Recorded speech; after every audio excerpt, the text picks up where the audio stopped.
Hey everyone, how's it going? My name is Christian. I just want to talk to you a little bit tonight about the nervous system and specifically the brain and just some of the underlying components as far as the anatomical, physiological components of the brain and some of the major medical interventions out there that most people don't really know about, dealing with traumatic brain injuries, concussion, rehab, as well as treating neurological conditions and autoimmune disorders as well. So we're going to go ahead and start talking a little bit about just the major anatomy of the brain. And I want to start off with just kind of saying how amazing the brain is, really, and just being just a small organ. I think it only weighs 3 pounds. That basically controls all the functions of the body. Interprets all the information from the outside world, all external, internal stimuli. Just receiving that information and through our five senses. Smell, sight, touch, taste, hearing, and really just being the production of our intelligence, creativity, emotion, memory, all speech, movement, function of all our organs. It controls everything, right? So it's just so many things that are governed by the brain, and it's just that's why I kind of wanted to choose this organ, because it's by far my favorite organ, and how it controls so many things and basically everything. So and it's really cool how the brain contains both gray matter, which is made up primarily up of cells, and the white matter, which is made up of primarily axons, which the myelinated sheath is what basically gives off that white appearance. So, and basically how the brain is also protected by the meninges, which we'll talk a little bit more later about, and within the skull. And basically the brain is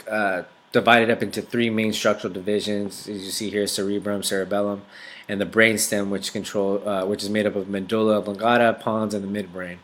And so the cerebrum is going to be the largest largest part of the brain, and it is highly advanced as far as it includes our cerebral cortex, white matter, thalamus, hypothalamus, and a basal ganglia that you see there. And it's composed of both a right and a left hemisphere, and performs for higher functions as far as like interpreting touch, vision, hearing, and kind of creating our perception, as well as speech, reasoning, emotions, learning, basically all these big major things that as human beings we have. So the cerebrum again is divided into those two halves, which for example they could kind of control opposite sides. So the left hemisphere, for example, if you had a stroke on the left side, you would have some motor atrophy or motor paralysis on the right side, so, and vice versa. And so and both functions of the hemispheres are not shared, so they both do different things. The left hemisphere controls more of the speech, comprehension, arithmetic, writing. I'm more left-minded, and right-minded is going to be more creativity, obviously, musical, artistic skills, stuff like that. And the cerebellum is going to be basically control our balance, coordination, our motor, fine motor control that we have, and maintaining our posture. And the brainstem, again, like I said, is made up of those three individual basically parts of the organ. And these different areas, what the purpose of the brainstem is to combine the cerebrum, the cerebellum, and connect it to the spinal cord, which I thought is just awesome. And it's basically a relay center, just controlling different autonomic functions such as heart rate, breathing, temperature, body temperature, digestion, respiration, wake and sleep cycles, which are symptoms of concussions, which we'll talk a little bit later about, nausea, vomiting, all that stuff. So, and also it's comprised of four main lobes, as you can see there: the parietal lobe, frontal lobe, temporal lobe, and occipital lobe. And the frontal lobe is going to control more personality, behavior, emotions, again, judgment, planning, speech, speaking. The parietal lobe is going to be more interpreting these language and words. It's going to be more of a sensory strip to it, so meaning it's going to have senses of touch, pain, feelings of the temperature, and regulating that, interpreting signals for vision, hearing, motor, and motor and sensory for memory, and so spatial and visual perception as well too. And then the occipital lobe is going to be interpreting all your vision. So it's going to be interpreting your color, light, and movement of vision. And then the temporal lobe is going to be more understanding language and memory and hearing. So, and obviously dealing with the brain, we're going to be talking about the nervous system, as it's the major organ of the nervous system, and it allows just the human body to again perceive stimulus, external or internal, from the environment and be able to have a response to that stimuli. And the nervous system is separated into two anatomical divisions, as well as our central nervous system, which is made up of our brain and spinal cord, and our peripheral nervous system, which is made of our afferent or sensory nerves and our efferent or motor neurons, motor nerves as well too. So and the peripheral nervous system is going to make up the cranial nerves, which we'll talk about later, the 12 pairs, and then the spinal nerves as well, the 31 pairs of spinal nerves that relay signals up and down the spinal cord. And so then just the nervous system was really what I kind of decided to choose this, was because how the nervous system it's basically the system that connects all the other systems. So that's what I really thought was cool. And now we're going to talk a little bit about the physiology of the brain and the different cells of the nervous system. And it consists of two cells, and the first one we're going to talk about is a neuron, which is basically a nerve cell that's a functional component of the nervous system, and they're excitable cells. So they they receive electrical impulses, and they're made up of four main components, which is the body, the cell body, the dendrites, axon terminal. And the cell body is going to consist of the soma, Nissl bodies, and the dendrites are going to basically be long extensions of these neurons that are receiving signals from receptors or nearby cells. The axons are going to be the kind of the transmit signals of the in-between from the neuron to the targeted cell, and which is basically sending that action potential, right? And then the axon terminal is going to be that end plate where everything is received. And then the other cell is going to be the glial cells, which are made up of 6 different cells, and all these cells are basically supporting cells for the neurons, and specifically supporting them in their places as far as spatial, like in the matrix, kind of holding them in place, providing nutrients, oxygen to these neurons, and undergoing other immune functions, and the myelination, creating myelination for them. So, and the astrocytes are going to be one of the first ones that we're going to talk about, is basically regulating the extracellular environment. Again, just with trying to maintain absorption of the ions and neurotransmitters. The ependymal cells are kind of underrated in my opinion. They're like what they do, just lining the central canal of the spinal cord and the ventricles of the brain.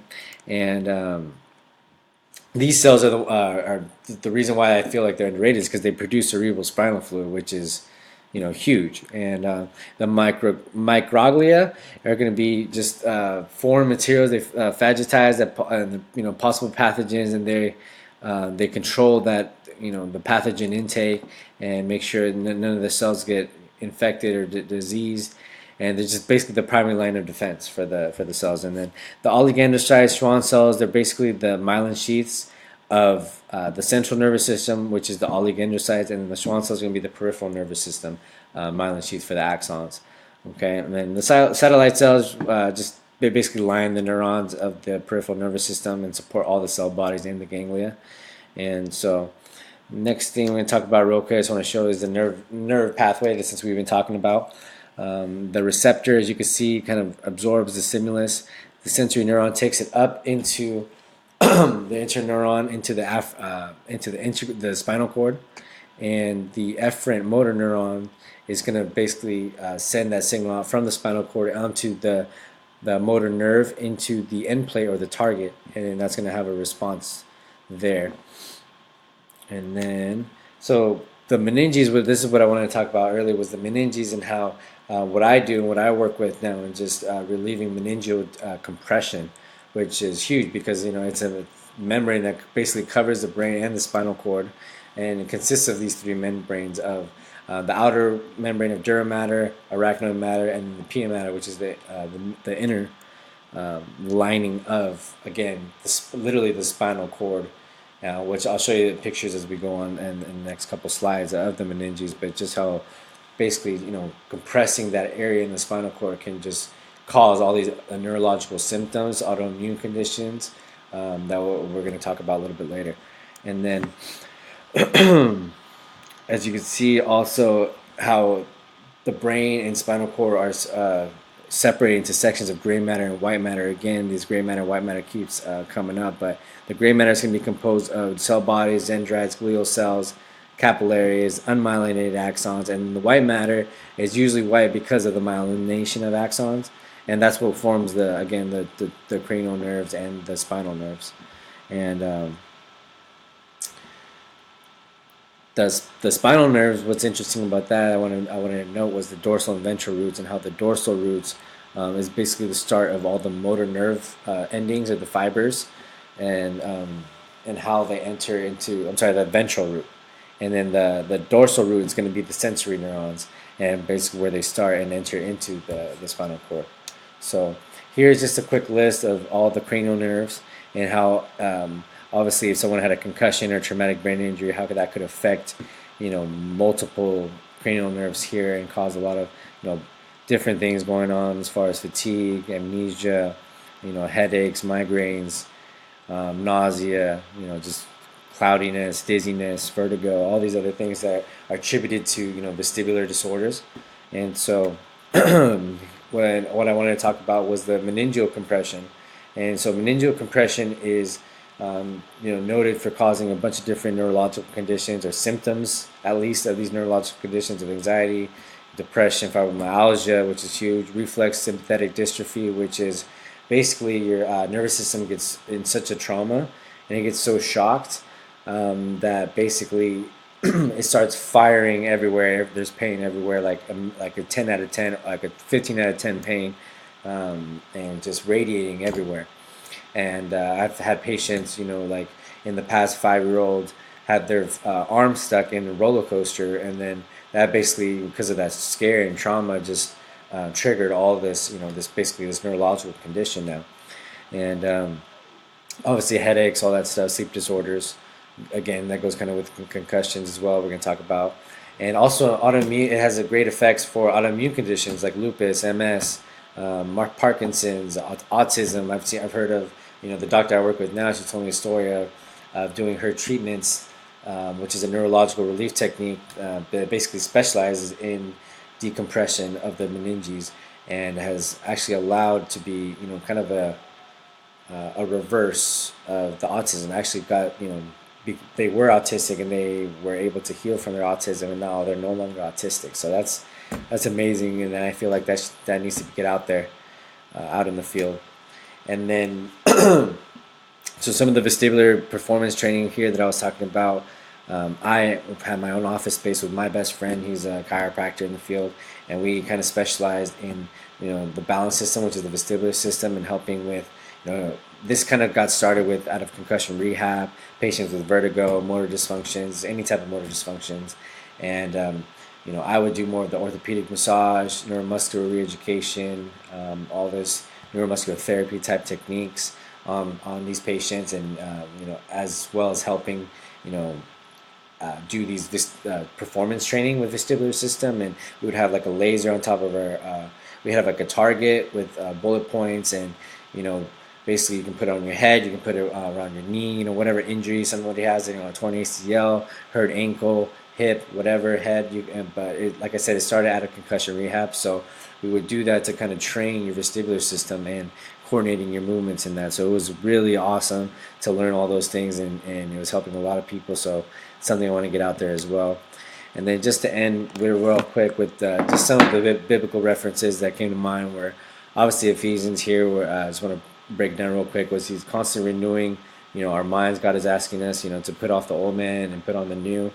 And then also even though 2 Corinthians, even though the outward man may perish, the inward man is renewed daily, right? So we need to put a new consciousness of wanting to get better, wanting to renew our bodies and our minds as far as health and wellness. And then Hebrews, the last one, is the word of God is sharper than any two-edged sword. That one hits me at home all the time, and what I attributed to that was just having a sharp mind, and not having cloudiness, fatigue, all these things that people are having through childhood, even mild traumatic brain injuries, falling on their head, off a swing, things that they never will think about. So I hope all these things kind of help with hopefully gets promoted out there in the field, because it's needed, and there's a lot of people that need this help, and I'm here to be a new wave of therapists to help promote that. So thank you for your time. I hope you enjoyed it.